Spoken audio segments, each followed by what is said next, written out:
We ready, Roy? All righty. Good evening, everybody. Thank you for making it to the regular meeting, on the road regular meeting of your county commissioners. We're meeting tonight at Eden City Hall. We appreciate the mayor, city council for allowing us to have the space tonight. We appreciate that. Tonight, the invocation will be given by Minister Mike McNamara of Draper Christian Church in Eden. Following that will be the Pledge of Allegiance given to us, led by Mayor Neville Hall. So I'll ask everyone who can, please stand. And Minister, if you will come forward and give the indication, we'll appreciate it. Let us pray together. Our Father and our God in heaven, we truly thank you for this day of life you've given us. Father, we thank you for your mercy and your grace and your compassion that you've shown us through your Son, Jesus Christ. And Lord, tonight I pray your choicest blessings on this meeting. Grant each one here wisdom and clarity of thought as the business at hand is taken care of. May it be pleasing in your sight. We ask all these things in Jesus' name. Amen. Amen. Thank you, Minister. Neville. To the flag of the United States of America and to the republic for which it stands, one nation, under God, indivisible, with liberty and justice for all. Thank you. Please be seated.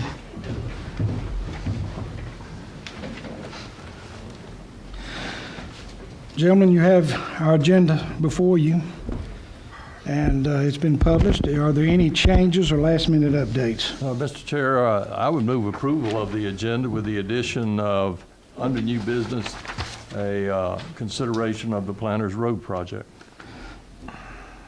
Thank you, Commissioner Richardson. Is there a second to that motion? Second.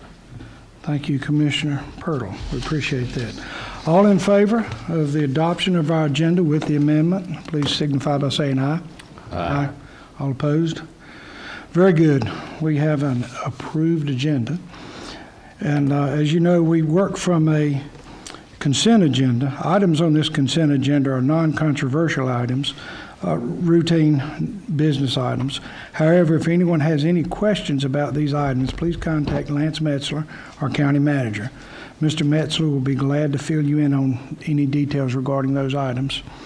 That being said, do we have a motion to approve our consent agenda? So moved, Mr. Chair. Thank you, Commissioner Travis. Is there a second? Second. Thank you, Commissioner Pirtle. With that, we have a motion and a second. All in favor, say aye. Aye. Aye. All opposed? Thank you. We have approved our consent agenda.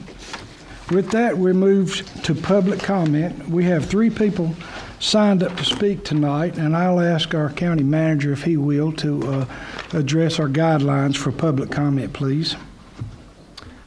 The public comment period shall be for the purpose of allowing members of the public to present any matter pertaining to county business or items on the Board of Commissioners' agenda. Remarks should be addressed directly to the Board of Commissioners and not to staff, the audience, or media. The chairperson shall open the public comment period. Any speaker who wishes to speak shall approach the podium and not speak from his or her seat. Each speaker shall clearly state his or her name and physical address when he or she approaches the podium. A citizen shall be allotted 3 minutes. A citizen will be allowed to yield their time on a specific topic by utilizing one more attendee's time. This will allow no more than 6 minutes. I will time the speakers and notify the chairman of the limit. The time clock, which is on the wall up there, will start with the 3 minutes unless yielded time to 6 minutes. So I'm going to have to do 3 and 3 because this is kind of a finicky timer. You will hear a beep, I think, maybe, at 1 minute to alert you to wrap up your comments. If you already used your time or time is yielded to you, then please let the chairman know this in advance. Speakers will not be allowed to campaign for public office, promote private business ventures, or use language of a personal nature which insults or demeans any person or which, when directed at a public official, is not related to his or her official duties. The Board of Commissioners may accept written comments in lieu of oral statements. Written statements can be delivered to the county manager's office. Mr. Chair. Thank you, Mr. Metzler. We appreciate that. That being said, we have 3 people signed up to speak tonight. Please come to the podium, speak loudly and clearly. Give us your name and address, please. The first name is Bobby Stanley. Mr. Stanley. Bobby R. Stanley, 628 Young Road, Stoneville, North Carolina, 27048. What I want to talk about is the Stoneville Fall Festival. We missed last year. We're going to have it this year, hopefully.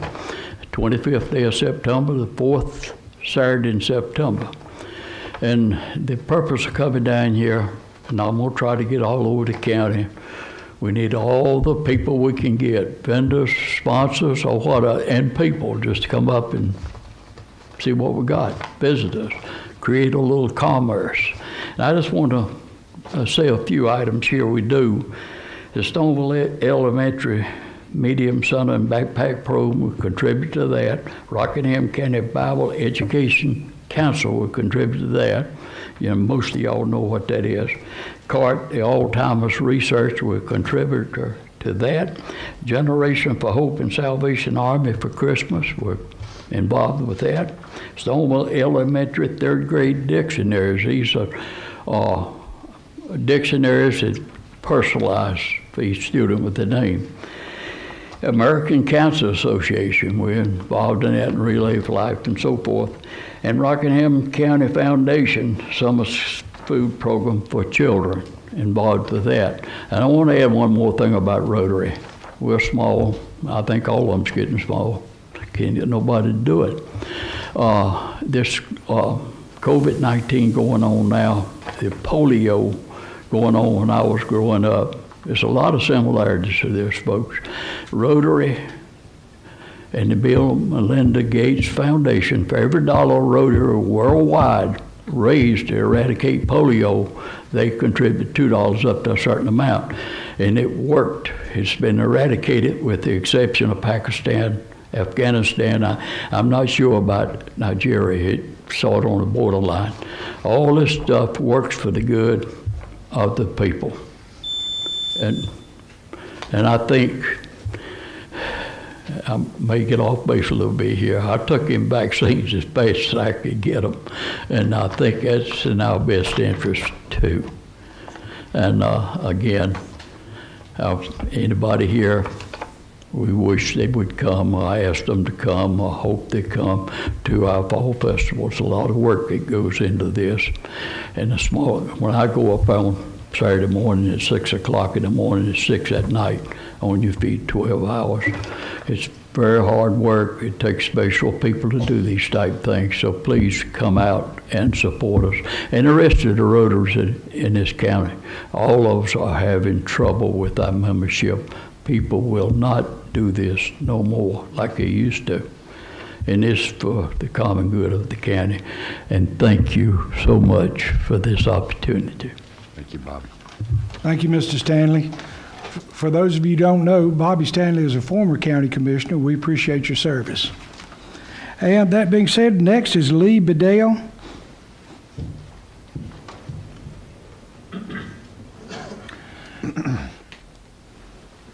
While you're approaching the podium, is someone going to be giving you their time as well? Yes, sir. And your name? Don Worley. Thank you, Mr. Worley. Okay, thank you. So you'll have 2 3-minute periods. Thank you, sir. My name is Lee Bedell. I'm Fire Chief of Wentworth Fire Department. I live 140 Blueberry Road. I'm here today to address a need with the rescue squads and the fire departments with the county. Everybody knows this county's had some hard times with losing tobacco, textiles, and now we got COVID we have to deal with. A whole lot of people don't know that we're like the county. The fire departments have worked to lower their rating to make industry more appealing to this county. And the rescue squads are right in there with us too. The lower the rating, the cheaper their insurance. Our first grade reduction, I had a taxpayer come up to me and say, something's wrong with my insurance. I said, okay, what's that? He says, $100 cheaper. I said, what's wrong with that? So the fire departments were basically paying these individuals back that's been paying fire tax. So what I'm here to address is the CARES Act's money. The radio systems that the county has, or the fire departments are using is 800, and they're expensive. Now it's time for an upgrade for the systems. With COVID, a lot of fire departments, but from the 2019 to 2020 budget, nobody budgeted for extra cleaning or supplies for COVID because we didn't know it was there. But now, here we are having to replace radios. The county fire departments have no backup system radios at all. If something happens to the 800, we're basically out of luck, because the state, if something happens, they can cut that system off. And we have no backup. We had an old low-band system, and it is obsolete. We can't get parts for it. So what I'm requesting from the Chiefs Council is on the CARE Act's money, and you can use it. It's $2.5 million to help replace all the radios and the radio systems that the county fire departments have, because we need this, and you see the COVID seems like it's coming back.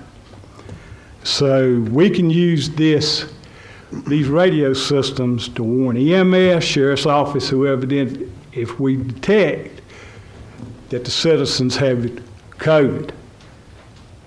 But for what the county's getting out of all these volunteer organizations, you can't put a price on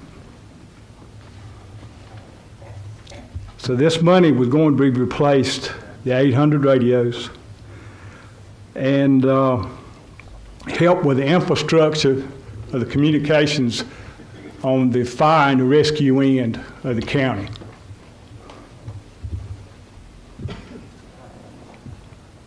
And that's about it. That's about it. Okay, very good. Thank you. We appreciate it, Mr. Bedell. Thank you, sir. What I would like to address it. Normally we don't address public comments, but I will say that to date, I don't think the federal government has given us guidelines as far as the use of the money, and so the commissioners have not taken any position on that yet. And I've asked the county manager if he could elaborate on that very briefly. Sure. So Pat and I both have been involved in various Zoom meetings in regards to these funds, and they really haven't drilled down to exactly what you can use those for. They're very broad. They're infrastructure, water, sewer, broadband. They haven't really drilled down. Some counties have dedicated some of those funds towards radios, but I wouldn't want us to do that until we can find out we can do that, because I would hate for the county to be in a position where you have to pay the funding back. We have been working with Rodney Cates, myself, and the assistant county manager. We've been working on a variety of different options, but one thing that we need from the fire departments is we need an inventory of what exactly they need. And Cates, I don't know, have we received that yet? No, we're still working on that. We'll update that request next week. Once we get that information, then that will give us the tools that we need to be able to start looking at ways or opportunities for us to recommend to you guys what we want to do or what we recommend to do. Thank you. We appreciate that, County Manager. Thank you, and thank you all the volunteer stations and other fire districts for being represented tonight. We appreciate everything you guys do for the community. Thank you. Thank you, sir. Yes, sir. With that, the next item we have on our list is Sheriff Sam Page.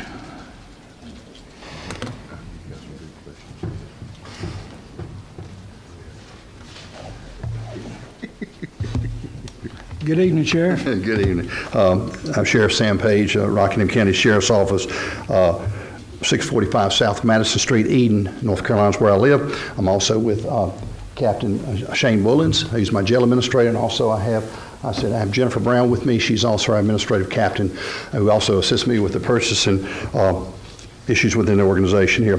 We come before you tonight. I know we've sent you a package describing what we're talking about. It's called a Tech 84 Intercept whole body scanning system in the amount of $149,000. And basically what that system is a high-tech scan system which does internal, external scans system for persons coming into our jail facility. About 5 or 6 years ago, TSA approached sheriffs from all over the state and said, hey, we have some TSA machines for scan systems that you can purchase from us from a small amount of money and use them. It's obsolete. It was probably obsolete when we got it, but we were trying to use the money we had to purchase those, and we used those for about 3 or 4 years until it wasn't doing what we needed to do. It just didn't match up to this system. Over the past year, since last fall, we were working on this Tech 84 system to see what it was about, to see if it would meet the needs to help us to reduce the chance of contraband, drugs, weapons coming into our jail facility, which can affect the safety of our inmates, our staff, and our medical staff. And we found this system here. I like what it does. I've seen some demonstrations on this. Of course, we want to see, how do you pay for this? So we looked at grants, and I don't think we was able to find a grant that would cover this. During the COVID situation, we looked at CARES money and stuff like this. And again, like I said, we've talked with Lance. We've also talked with our finance officer, and to look at feasibility. But we also looked at some monies that we had available, which is from our canteen account. Every year, when we sell items in the jail, those monies go toward our canteen account. It was established well over 40 years ago, and those monies they're restricted, can only be used for the betterment or for the consideration of the inmates. Well, I can't think of a better thing than safety for our inmates in our jail facility. So we looked at see how much money we had in the account. And I think we had almost enough money to cover the cost of this system. But also, we looked at what money we had in our budget from last year, some of the remaining monies we had, and we found a system where we could pay for this. I think right now it's about a $7,000 or $7,500 reoccurring expense every year. And I asked the question to my staff, with our canteen account, because now that restricted account's been moved over to inmate supplies, so we don't have that restricted account anymore like it was. And I asked, can we raise the money through our canteen account to pay for this annual fee, reoccurring fee, and also take care of the needs of the inmates for the inmate supplies? And I've been assured we can, based on our revenues that we brought in the past. And also I have Shane here from the jail side, from the operations end, and I have Jennifer, if you have any more specific questions on the funding and the finance side of this. Very good. Thank you, Sheriff. Yes, sir. Are there any questions? Commissioner Travis? Hey, Sheriff, thank you for coming and your Yes, staff. sir. A couple questions. Maybe you can explain to this audience, back in my day at the prisons, we did the squat, spread, and cough ordeal. What's different about this? Okay. Basically, when a person comes into the jail facility, that person is booked in, that person is photographed, that person has probably been searched out in the field, is checked again by our staff, also with a metal detector. So we run a hand metal detector, and also we have a walk-through metal detector coming in because we want to reduce the chances of any weapons or contraband getting into the facility. But here's the problem we're seeing now with heroin and fentanyl. And I can tell you this has happened in some other jails, because I'm looking ahead, looking out for what can happen, is if a person brings fentanyl in, a gram of fentanyl, and they hide that, because you can only see what you can see. And if they hide that in a secret area and then that bust, then you've got a death. That's what I was getting at. I want you to explain to them. It's They're about not hiding it on their person, they're hiding it in their yes, person. sir. And that's the benefit of this system is it's not only a body scan outside, but it can scan the internal. That's why I wanted you to get it. Yes, sir. And that's why they cost a lot of money too. Yes, sir. Now, you mentioned Canteen Funds. How many Canteen Funds you got? We have. Well, I'm going to bring the captain up and let him go into that with you. Okay. Kim, come on up, Shane. Talk to him a little bit. We have 3 different vendors. You have Paytail, you have Home Wave, which is coincide with one another, and then you have medical, whenever we're able to collect from that, and then you have the canteen itself when they order snacks and stuff So like you're that. saying you got 4 revenue streams? Yes. 4 of them, and all 4 of them do something different? Yes. And where are you taking funds for this out of? Specifically from the canteen account. There's a specific restricted canteen account, and then you have those other accounts that go Canteen is where they go in and buy a drink or something. Food. So how much are we charging to buy a drink Go ahead. if you got that much money in a canteen? It is based on the percentage of what you would pay for one outside with a little bit of increase. You can't buy drinks, you can only buy like personal hygiene stuff, snacks, stuff like that. Phone calls are at a lower rate than normal. Right. And that goes in a different account, don't it? All of it goes into one Okay, so account. I guess my concern is you're going to have an ongoing expense, but the job of the canteen is for the betterment of the inmates. That means mattresses, clothing, pillows, sheets, and stuff to go into the canteen. And you're saying you'll be covered, even if you get this system, you'll be covered. So there is no chance at all ever you'll come to the county and ask for money for your jail. I can't say that. Good question, and let me explain something about the canteen account also. Again, restricted account used for the benefit of the inmates. Safety, protect our inmates, it is a benefit of safety. That's one thing.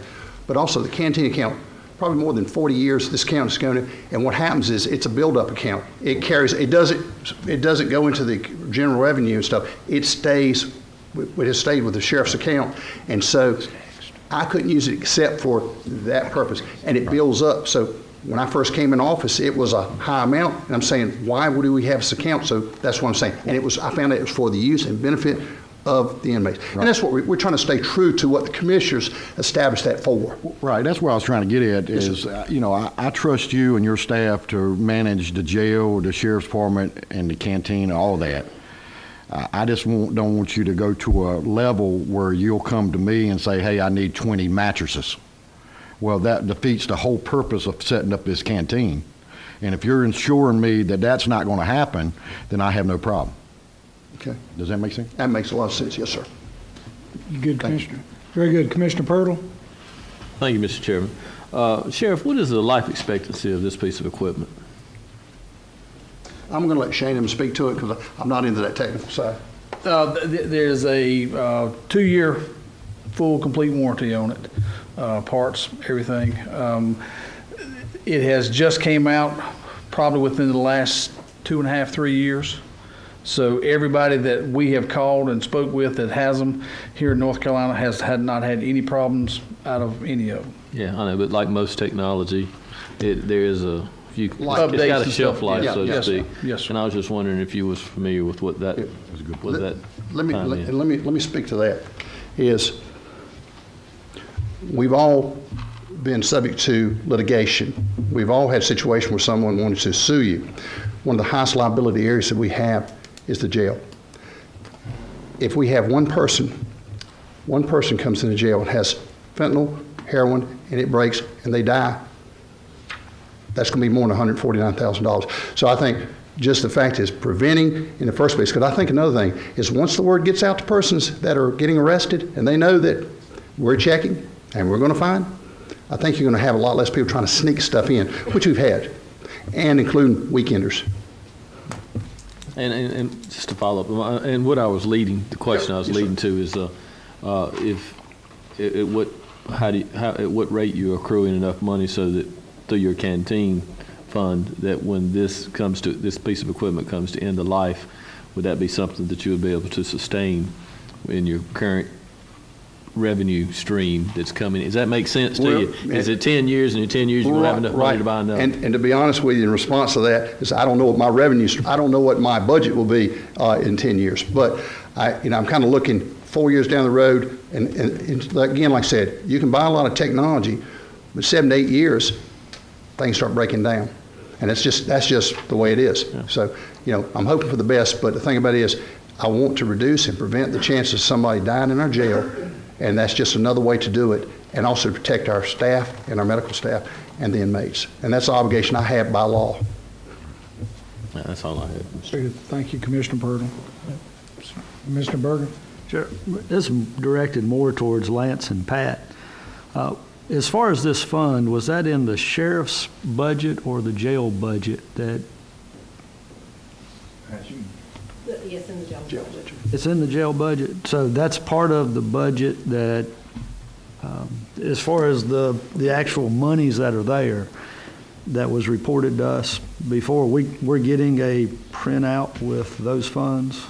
I don't remember seeing that in the budget, but Yes, the revenue is in there. I think the expenditure line item is just jail supplies, so it doesn't. Just jail supplies? Okay. Is there any way we can get that line item changed so we actually know what it is? Instead of supplies for jail, can it say Canteen Fund? Hang on, let me let Commissioner Berger finish his train of thought, and then we'll pick that up. Yeah, and I think what Commissioner Travis is getting at is the Canteen Fund, as far as getting it labeled so that we'll know what it is in the future.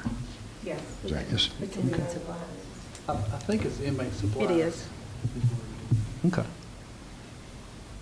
So can you repeat that again? You want to clarify it so that we I'd know like- better what it is? I mean, you got inmate supplies and you got Canteen Fund. They're two different things, right? Sheriff? I'm getting ready to agree with you, I think you need to call it what it is. And if it's a canteen account and it generates revenue through canteen, it needs to be in that account. I like to keep it simple, but to the point where it's supposed to be and what it's supposed to be used for. Right. I mean. Yeah, I it makes think, sense. honestly, Sheriff, I think you would want it that way too, so you know exactly where your funds are going, if it's going for mattresses, beds, supplies. Unless there's another reason that I'm not aware of, I think it makes sense. I'm good. I mean, if that's okay, Pat. All right. Pat, do you want to say something? Yeah, so I want to clarify the Canteen Fund. So we've historically operated that it is restricted purposes. We did more digging in the past year on these funds, and we cannot find state statute that restricts them. So I don't know where the restriction came from. I don't know if it was a local restriction that was put into place when it was first done. And Pat, when I first came in office and I saw I had this account, I said, I want to find out, I want to audit, I know where it comes from and how the money's generated and where it goes to, and I wanted to be able to track that. But it's been established as a canteen. My understanding, it was established by the county commissioners, not by state, but a local decision, how those monies could be used restricted. And so we've abided by that. Yeah, my Like you thing was, said. I brought it up, Sheriff, because when I worked with the prison, the canteen funds came out of the canteen money, and it could only be spent on inmates for mattresses, beds, stuff like that. Right. So when this was brought up, I'm like, whoa. So I was under the assumption that it was a state rule, but if you can't find a state rule, I understand. But people need to know, too, when we say canteen, it ain't just canteen funds. Exactly. It's every time an inmate makes a phone call, the county gets a revenue from that, too. Yeah. And it's other stuff involved that I don't know if the commissioners really knew that was there in the first place.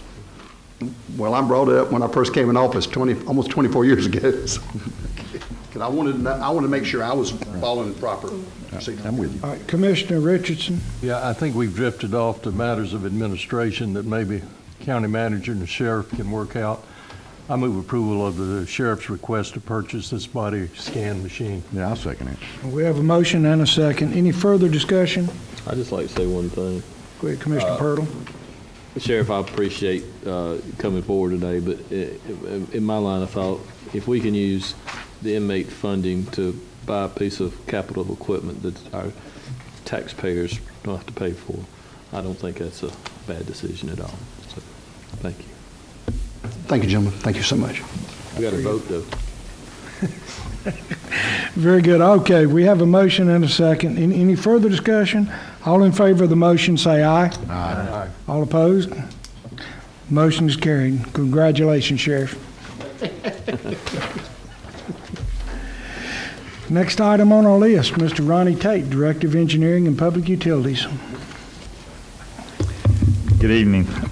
Gentlemen, I've got one item for consideration tonight, and it's to request approval for the repaving of the Governmental Center parking lot, seal coating Emergency Operations Center parking lot, and seal coating Reidsville EMS parking lot for approval for Piedmont Contracting LLC to perform that service for the county.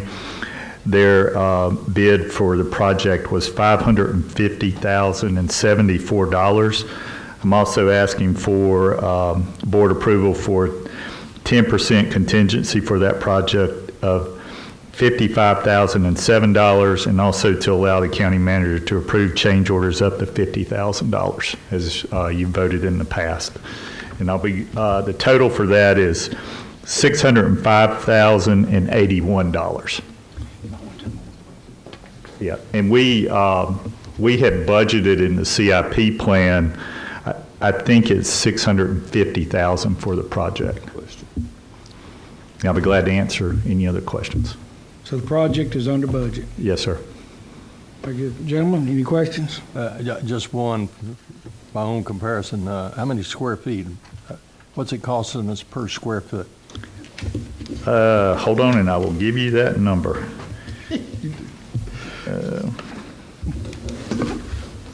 Bear with me just a second. So they priced it per square yard. That's how they requested to do the price, and it's $12.50 a square yard. Wow. And that's just the paving part. That doesn't include the milling and some other things that are in the estimate. Oh, this is repaving what we're doing. I thought I heard you're going to repave some and others you're just going to seal coat. Yes, sir.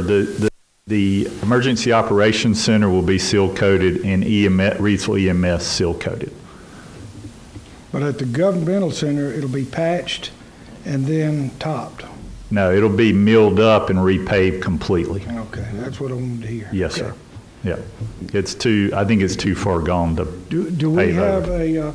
do we have a soils engineer who's going to be looking and doing testing for We the, do not. I subgrade? mean, we have the option to pay for it if we need it, but we don't have one currently. Do you have that latitude to do that without us taking action? Or do you need How much is it? I don't know. I'd have to get a price to see how much it would be. $35,000 probably?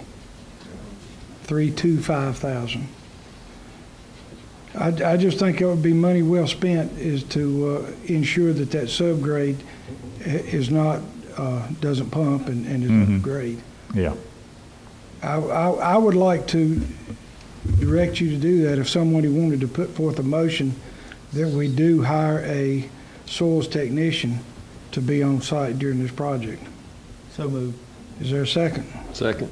Very good. All in favor, say aye. Aye. All opposed? Thank you, gentlemen. All right. I appreciate that. Thank you, gentlemen. Thank you, Mr. Tate. Hang on, we have questions. No, we don't have a question. We need the original. There you Yes, there you go. Yeah, we need the original motion. So I'll make a motion to approve $550,000. 605. Yeah, that amount, 600,000? 605. Up to $600,000 to repave the governmental center parking lot, seal and coat the EOC parking lot, and seal and coat the Reidsville EMS parking lot. Very good. Is there a second? Thank you, Commissioners. Any further discussion? All in favor, say aye. Aye. Very good. Thank you. Appreciate it, Mr. Tate. And we have new business, and under that, we'll ask Ms. Galloway if she will make that presentation for us. DARPA has partnered with the county on a part of grant at the Jacobs Creek Plateau. Does it? Jacobs Creek Planters Road. So they have the bids back on the steps part of that project, and they are over budget. The grant was very old, so the original estimate was old, so that is over budget. DARPA has agreed, committed to fund the difference. So what I need tonight is a budget amendment to increase the project budget for the amount that DARPA is going to contribute to the project, and they have asked to award the contract to Hudson Welding, which is the lowest bidder. And what is that budget, how much is that budget? The budget amendment, I need to increase $5,431 for miscellaneous revenues that's coming from DARPA. And just to be clear, for those who may not have heard, this is private money coming in. It's not going to be additional tax money that we're spending. Correct. It's a contribution from DARPA, yes. That's correct. Gentlemen, any questions? We'll entertain a motion at this time. Approval. Is there a second? Second. All right, all in favor, say aye. Aye. Thank you, gentlemen. Thank you for being here. Thank you for that. All righty, with that, we'll accept a motion to go into closed session pursuant to NCGS 143-318-11. Oh, I'm sorry, Commissioner comments. I've jumped ahead. Thank you, guys. With that, okay, we'll go ahead, Commissioner Travis. Thank you. I just want to tell the fire departments, thank you for coming out. I think we met, me and John Worley, and we met a couple months ago with Rodney Cates and discussed some things. And, even then, we were talking about getting the fire departments to turn in the number of radios they need. I encourage them to please do that as quick as possible so we can figure out what we can do. I talked to several fire chiefs over the weekend, and I believe in helping the fire departments with what we can do, but I'm not the type of commissioner that will give one fire department more than the other. If we're going to do it, I want to be fair and equal across the board. If we can't be fair and equal across the board, then we shouldn't do anything. Because every volunteer fire department is important no matter where they're at. So I appreciate everything y'all do. Bobby, I appreciate you telling us about Stoneville. I'm hoping Lance took notes so he can tell Maple Scott to put it on our website and make sure Facebook page have it. She's not here. Who's here now? Nobody? Oh, well, anybody. Tell Tina Massey to put it on the website. But hopefully we can spread the word for you, Bobby. And I know I hope all the cities can get together and we can help each other, because during this time in our life that we all need to come together and help and support each other, each city. And, I love Rockingham County. I want to see it grow, continue to grow and help our community as much as we can. So with that, I appreciate everybody being here tonight. Y'all be safe. And as far as Bobby, you mentioned vaccines. I'm a firm believer it's each individual's choice. So if you feel like you need to do it, more power to you. Thank you. Thank you, Commissioner. Commissioner Richardson. Yeah, thanks to all of you for being here, and folks came out, and certainly appreciate Eden's hospitality and hosting here. For the past several meetings, I've chastised folks and encouraged folks to go get vaccine. I want to recognize those people that have gotten vaccines. It's not as many as perhaps we would like, but I know some people that have gotten the COVID vaccine, really didn't want to do it, but felt like it was their responsibility, and they deserve some notice for their appreciation of their neighbors. So I'd like to recognize them, Mr. Chairman, and thank them for participating, and we certainly appreciate everybody's efforts in our attempt to reduce the influence of COVID over our society. That's all I have tonight. Thank you, Commissioner. Commissioner Pirtle. Thank you, Mr. Chairman. It's nice to be back in the city of Eden. Appreciate them hosting us for tonight's meeting. I want to share with you that on July 25th of this year, at about 1 p.m., the city of Eden, or the Eden community in Moorhead High School, lost Coach Jeffrey Roberts to a sudden and brief illness. He's been the baseball coach since 2017 and has turned the program around. They begin to see a lot of marked improvement and doing a lot of good things. And if you couple this with the passing of Coach William Pass in 19 at Reedsville High School, this county's lost two people that influenced a lot of kids, made a lot of difference. And like Coach Pass, who was in his early 40s, Jeff was just 40 years old, way too young to leave this world. But like Coach Pass, the influence he had over our county youth will be felt for generations to come. And that means he led a life worth living. And so to the Roberts family, his parents, his children, I just think want to offer the condolences of this board and to the community that loved him so much. We would always be fortunate to leave footprints in the sand where we touch as many lives as Coach Roberts and Coach Pass did, and made an impact on the youth in our community. So with that being said, Mr. Chairman, that's all I have. Thank you, Commissioner Pirtle. Commissioner Berger. Well, I want to thank, not sure if I see him now, but John Mendenhall and his team for getting everything organized here at the City of Eden to help us have the show on the road, and his security team there in the back. Mr. Steps, appreciate you being here.